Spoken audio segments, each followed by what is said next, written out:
नमस्कार मेरे प्यारे भाइयों, मेरे परमात्मा के प्यारे जीव हंसों। मैं परमपिता परमात्मा से यही अरदास करता हूं कि आप सब मेरे भाइयों का विवेक पहले से ज्यादा और ज्यादा से ज्यादा बढ़ता ही जाए और ऐसी कोई दुविधा ना रहे जो मेरे भाइयों को 1% भी परेशान कर पाए। हर चीज ऐसी क्लियर होती चली जाए कि हर रास्ता साफ नजर आने लग जाए।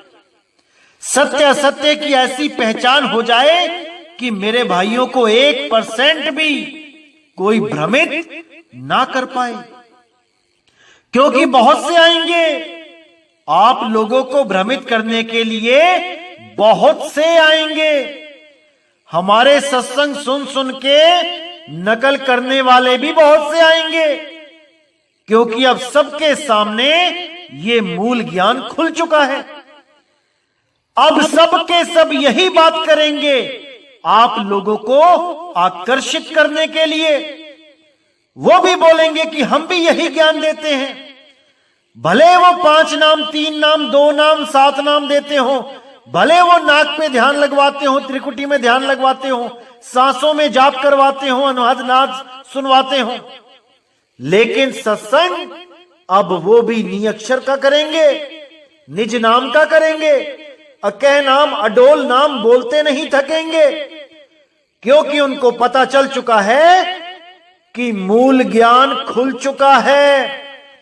अब कोई भी मेरा भाई उस अज्ञान को सुन के आकर्षित नहीं होगा। वो लोग अब किसी को भी भ्रमित नहीं कर पाएंगे। अब उनके पास केवल एक हथियार होगा भ्रमित करने का, हमारे सत्संग की नकल करना। लेकिन मेरे भाइयों, मैंने आपको बता रखा है कि आपने कैसे पकड़ना है इन लोगों को। आप इनका YouTube चैनल देखो कि कौन सी तारीख को बना है। आप देखोगे कि 2012, 2013, 2015, 16 तक बना होगा, और उस पर पुरानी वीडियोस में कहीं पर भी निज नाम, अकह नाम, अडोल नाम, निअक्षर नाम का जिक्र तक नहीं होगा। लेकिन हमारे सत्संग जब से शुरू हुए हैं, अब ये सब के सब हमारी ही भाषा बोलने लगे, क्योंकि इनको पता है और कोई रास्ता नहीं बचा है। अब ये कुछ भी कह के आपको भ्रमित नहीं कर सकते, क्योंकि मूल ज्ञान खुल चुका है। ये मूल ज्ञान पूरे विश्व में पहुंच चुका है। इसलिए मेरे भाई, इन लोगों से सावधान रहना है, पूरा निर्णय करना है, पूरी खोज खबर रखनी है कि कहां पे ये लोग धोखा दे रहे हैं। क्योंकि ये जीव आपका है, ये जान आपकी है, ये शरीर आपका है। एक बार अगर ये खो दिया तो मेरे भाई 84 में जाना पड़ेगा, कोई ठौर नहीं मिलेगा। इसलिए हर गुरु की, हर सत्संग की पूरी छानबीन करो कि ये कब से प्रसारित किए जा रहे हैं, कब से इन महात्मा ने ये अडोल नाम, अबोल नाम, निज नाम, निअक्षर नाम का जिक्र करना शुरू किया है। हर चीज को अच्छी तरह समझना है, अब इनके जाल में नहीं फंसना है। तो मेरे भाइयों, जैसा कि मैंने आपको वादा किया था कि 1 अप्रैल को 12वें पंथ का जो महाझूठ है उसको खोल दिया जाएगा, और जितने भी मेरे सत्य के प्रेमी सत्संगी भाई हैं जो 12वें पंथ में उलझे पड़े हैं, अब आपको सत्य असत्य का निबेड़ा करना है। आज जो मैं बताऊंगा उसको आपने पूछना है अपने गुरुओं से या अपने गुरुओं के शिष्यों से जो उस पंथ को चलाने में लगे हैं। आपने उनसे जवाब मांगना है, क्योंकि ये जीव आपका है मेरे भाई। अगर आपका जीव 84 में चला गया तो कोई नहीं बचा पाएगा मेरे भाइयों, कोई नहीं बचा पाएगा। सत्य असत्य का निर्णय आपने अभी जीवित ही करना है। एक बार मौत हो गई तो किसी को नहीं पकड़ पाओगे। किसी से जवाब नहीं मांग पाओगे।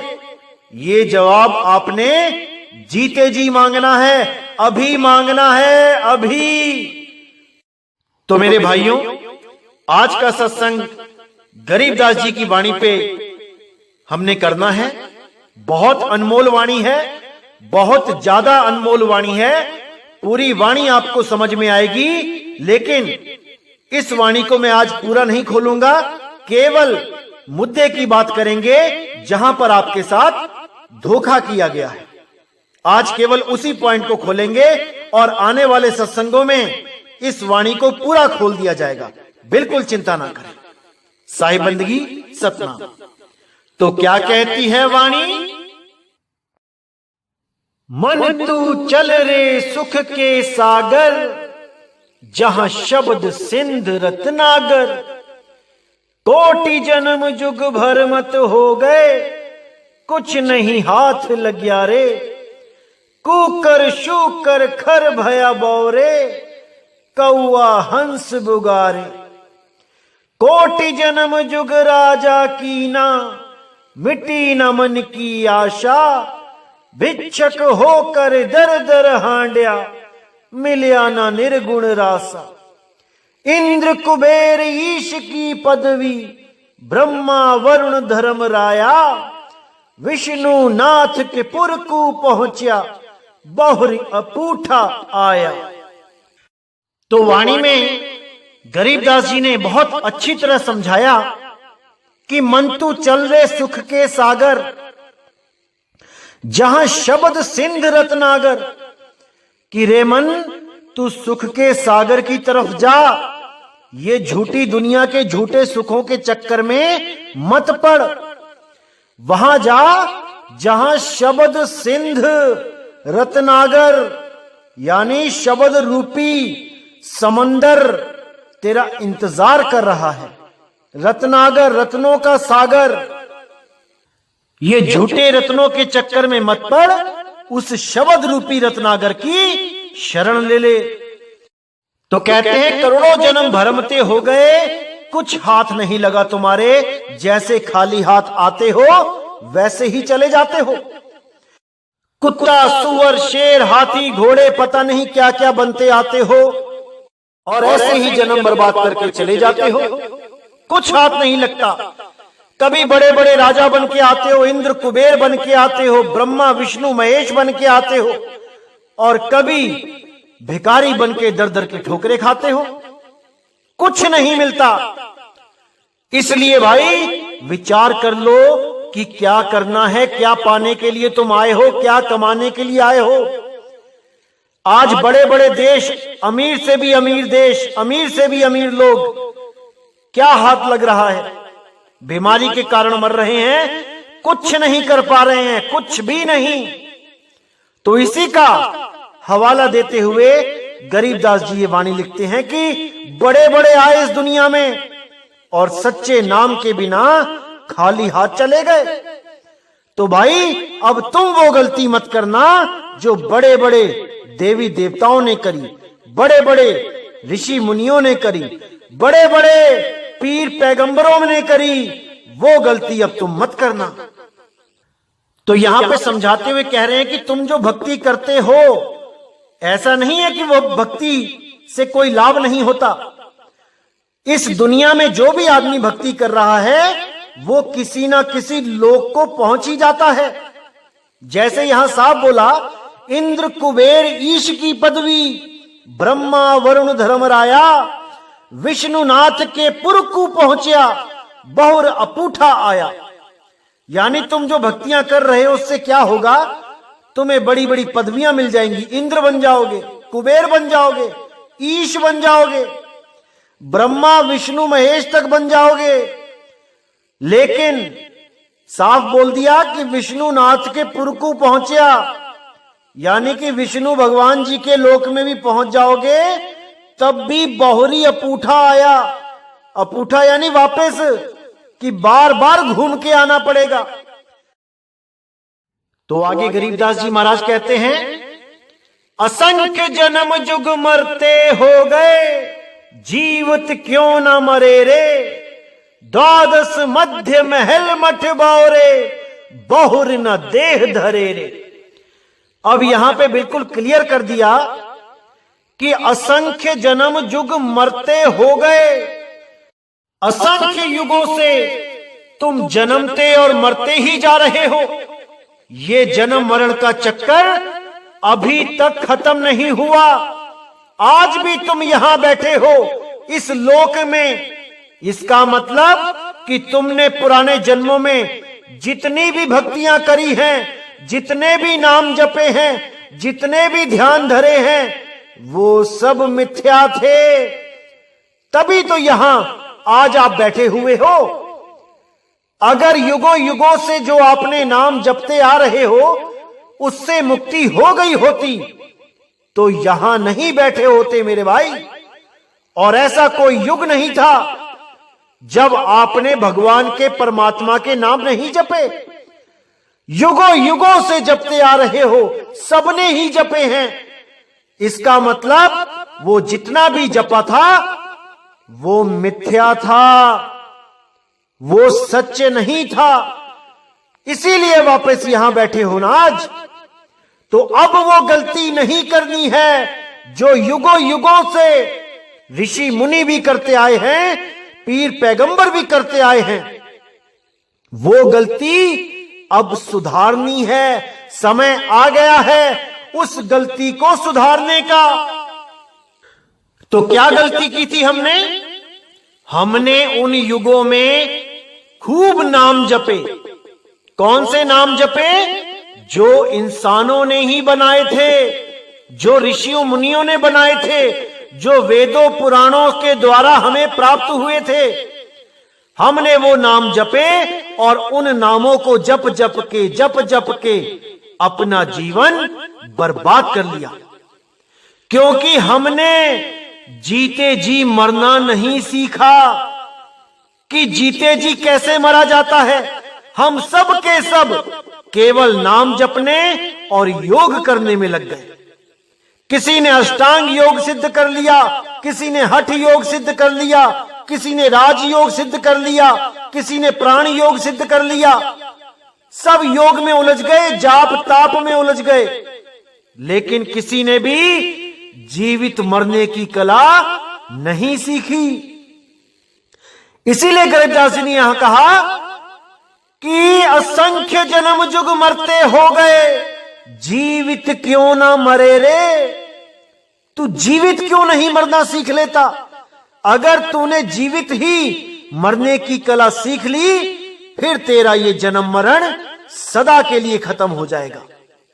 लेकिन वो कला कौन सी है जिसके द्वारा जीवित ही मुक्ति मिल जाती है, जीते जी मुक्त हो जाता है ये जीव। वो कला है सहज योग। संतों सहज समाधि भली है, गुर पर ताप या दिन से जगी है, दिन दिन अधिक चली है। वो सहज समाधि वही असली योग है, वही असली जाप है, वही असली तप है। उसके अलावा सब झूठ है, सब झूठ है। तो भाइयों, ये जो वाणी आगे बोली गई है कि द्वादश मध्य महल मठ बौरे, बहुर न देह धरे रे, इस वाणी को हंस मुनि काल के दूत ने, जो 12वें पंथ का प्रचारक है, उसने बहुत शातिराना तरीके से इस वाणी को घुमा दिया और लाखों जीवों को भरमा दिया। मैं डिस्क्रिप्शन में लिंक दे दूंगा, उन्होंने क्या अर्थ किया इसका और बाद में कैसे अनर्थ किया, वो सारा डिस्क्रिप्शन में दे दूंगा। लेकिन मैं यहां पर भी बता देता हूं आपको कि उन्होंने वाणी का अर्थ क्या किया। बहुत पहले, लगभग 20 साल पहले उन्होंने इस वाणी का अर्थ किया कि द्वादश मध्य महल मठ बौरे, बहुर ना देह धरे रे। यानी कि द्वादश क्या बताया कि द्वादश प्राण, यानी हमारे शरीर में जो 10 प्राण होते हैं, जिसको आप गिन भी सकते हो, नाम भी बताए गए हैं उसके, वेदों में, पुराणों में, ग्रंथों में, कबीर वाणी में भी बताए गए कि 10 प्रकार के प्राण होते हैं। लेकिन इन महाराज जी ने उन 10 को 12 बना दिया कि 12 तरह के प्राण होते हैं, क्योंकि इनको पता ही नहीं है कि द्वादश मध्य महल मठ बौरे का अर्थ क्या होता है। इन्होंने 12 प्राण घोषित कर दिए कि वहां पे 12 प्राण है, और उसके मध्य में महल क्या है, वो आत्मा है। उस आत्मा को देखने पर ये जीव अमर हो जाता है, मुक्त हो जाता है। ये उन्होंने अर्थ किया। आप सुन सकते हैं, नीचे डिस्क्रिप्शन में जो लिंक दिया जाएगा उसमें ये वाणी देखिए कैसे खोली है उन्होंने। ये लगभग 15-20 साल पुराना सत्संग था इनका। लेकिन जब इनको पता लगा कि भाई 12वें द्वार की भी बात करी है गरीबदास जी ने, तो इन्होंने बाकियों से अलग दिखने के लिए, अपने आप को बाकियों से अलग शो करने के लिए उस 12 प्राण को छोड़ के 12 द्वार फिट कर दिए इस वाणी में कि वो 12 द्वार हैं। क्योंकि 10 द्वार 11 द्वार तो सारे बोल रहे हैं, लेकिन मुक्ति 12वें द्वार से होगी। देखिए कैसे अर्थ का अनर्थ किया गया केवल जीवों को भ्रमित करने के लिए। जबकि मैंने पिछले 1 अप्रैल फूल को यह भेद खोला था कि 12 द्वार का मतलब है नाभि द्वार। जो हमारे पेट में नाभि होती है वही 12वां द्वार है। उसी 12वें द्वार के द्वारा माता अपने बच्चे को भोजन पानी देती है गर्भ में। लेकिन इन महात्मा जी ने इस वाणी का अर्थ का अनर्थ करके जीवों को भरमाने का काम किया, और इनकी संगत ये सोचती रही कि हमारे गुरुजी को तो 12वें द्वार का भी ज्ञान है, 12वें द्वार से निकल के हम मुक्त होवेंगे। अरे नहीं मेरे भाइयों, ऐसा बिल्कुल नहीं है। जो आपको सत्संग में बताया जा रहा है वही सत्य है। अच्छी तरह समझ जाओ इन सत्संगों को, अगर आपने सच में मुक्त होना है तो। 1 नंबर से स्टार्ट करो, हर चीज समझ में आएगी। तो जहां पर पहले बोला उन्होंने कि 12 मध्य महल मठ बौरे, उनको 12 प्राणवायु बता दिया, यानी 12 प्राण, जबकि 12 प्राण होते ही नहीं हैं। 5 प्राण होते हैं, 5 उप प्राण होते हैं। 5 प्राण होते हैं, प्राण, अपान, व्यान, उदान और समान। और 5 उप प्राण होते हैं, नाग, कुरुम, देवदत्त, कृकला और धनंजय। ये टोटल मिला के 10 प्राण कहलाते हैं। 12 तो होते ही नहीं हैं, लेकिन उन्होंने 12 प्राणों का जिक्र किया। होते होते होते समय बीतता रहा, तो उनके पंथ में जब और भी अलग अलग पंथों के लोग आने लगे, तो किसी ने समझाया होगा कि महाराज जी, जो आपने ये 12 प्राण की बात करी है, प्राण तो 12 होते ही नहीं है, आप गलत सिद्ध हो जाओगे।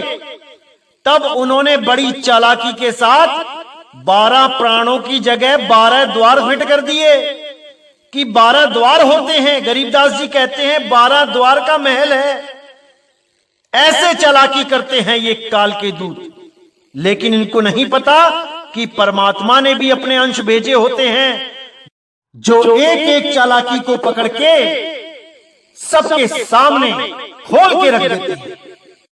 किसी भी काल के दूत का अज्ञान उनकी आंखों से छुप नहीं सकता, बच नहीं सकता। हर अज्ञान को वो खोल के रख देते हैं, हर अज्ञान को एक्सपोज कर देते हैं। सारी दुनिया को इतना विवेक देते हैं कि वो ज्ञान और अज्ञान को, सत्य को और असत्य को, सच और झूठ को अच्छी तरह समझ जाए। तो देखिए मेरे भाइयों, कितनी शातिराना तरीके से वाणी के अर्थ का अनर्थ कर दिया, वाणी के अर्थ को बदल दिया। अपने ही द्वारा पहले क्या अर्थ बताया था और समय बीत जाने पे उसी वाणी का अर्थ कैसे बदल दिया। लोगों को भ्रमित करने के लिए, 12वें द्वार के चक्कर में डालने के लिए। क्योंकि कोई भी ऐसा महात्मा नहीं था जो 12वें द्वार की बात कर रहा था।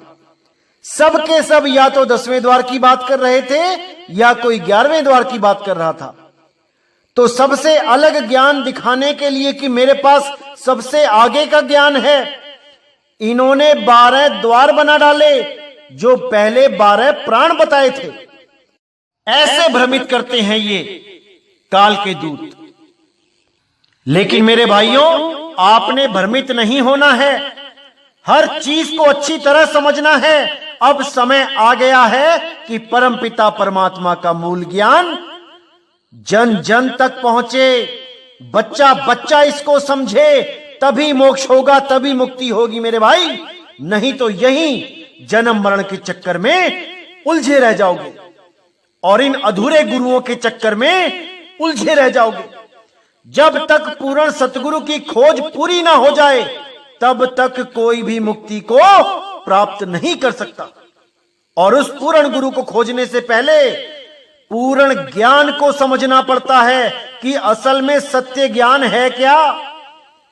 अगर कहीं भी ज्ञान में कमी दिखाई देती है उसको अपने जीवन में धारण नहीं करना चाहिए, नहीं तो आपका जन्म लेना बर्बाद हो जाएगा, बेकार हो जाएगा।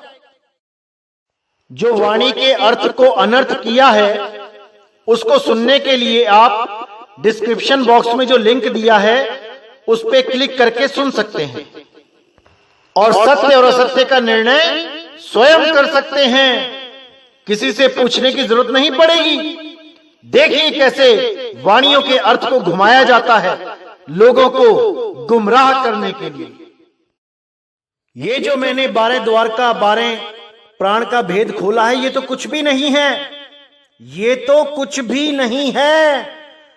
असली चालाकी, असली झूठ तो भाई कुछ और ही है, जिसको बहुत सालों से ये झूठ को चलाते ही आए हैं।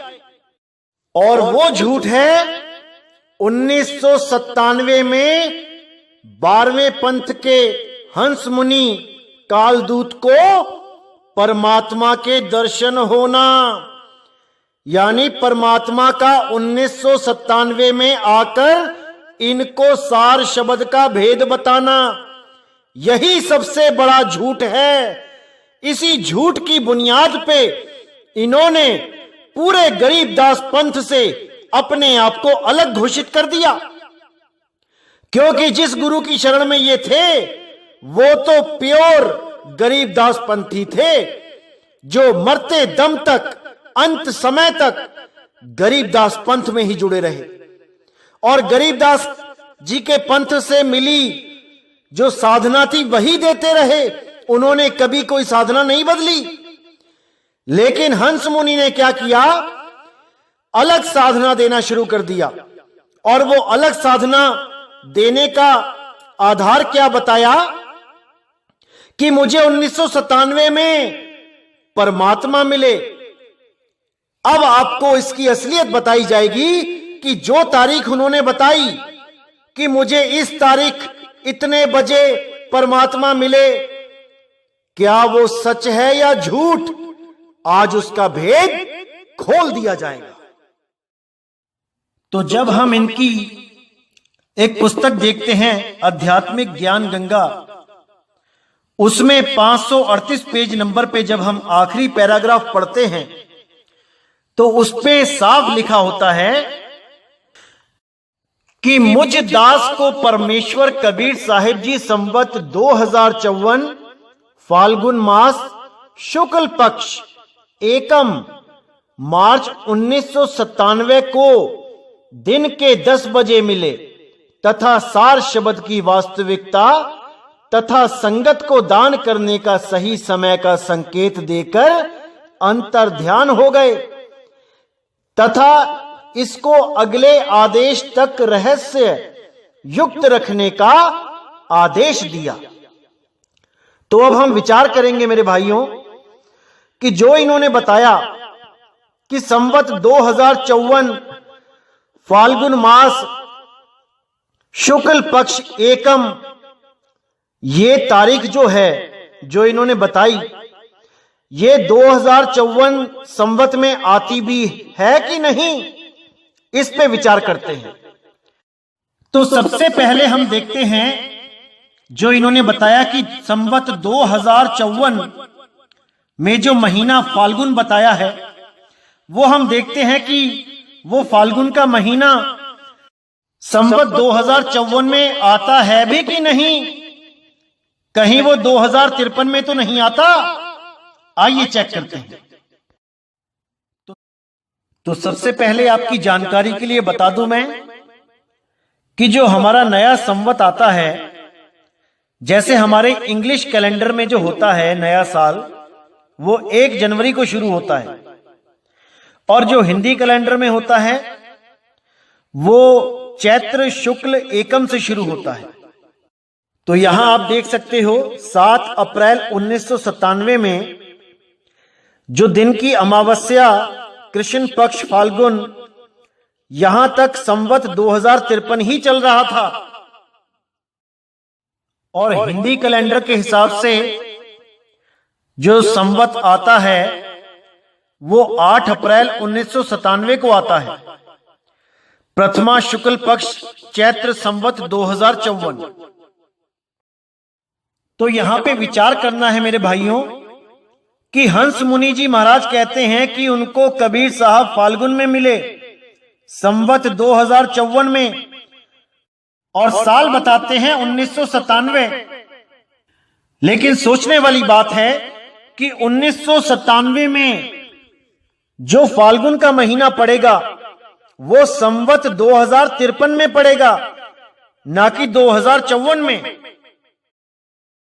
और 2054 में जो फाल्गुन का महीना पड़ा वो 1997 में नहीं, 1998 में पड़ेगा। तो इस हिसाब से 5505 1997 में बनते हैं, और इनको 1998 में मेल हुआ है। तो यहां पे इनकी तारीख ही गलत हो जाती है, क्योंकि ये मनमुखी तारीख है, ऐसा कुछ हुआ ही नहीं। अगर ऐसा कुछ हुआ होता तो ये गलती कभी ना होती। इन्होंने अपने मन से ही एक तारीख चुन ली और अपनी पुस्तकों में उसको छाप दिया, बिना विचार किए कि वो महीना इस संवत में पड़ता है कि नहीं, इस सन में पड़ता है कि नहीं। तो मेरे भाइयों, पूरा विचार करना है आपने, पूरा विवेक लगाना है। कैसे ये वाणियों को भी अर्थ का अनर्थ करके भरमाते हैं, और परमात्मा से मिलन का जो समय है 5505 उसको भी गलत तरीके से दिखाते हैं, केवल जीवों को भरमाने के लिए। लेकिन अब नहीं भरमना है मेरे भाई, नहीं भरमना है। अब सत्य असत्य का निर्णय कर लेना है। सतनाम। तो सबसे इंपॉर्टेंट जो चीज है मैं आपको बताना चाहता हूं, जो सबसे बड़ा झूठ बोला गया है वो ये है कि इन्होंने बोला कि फाल्गुन मास के शुक्ल पक्ष की एकम को 2054 संवत को इनको परमात्मा ने दर्शन दिए।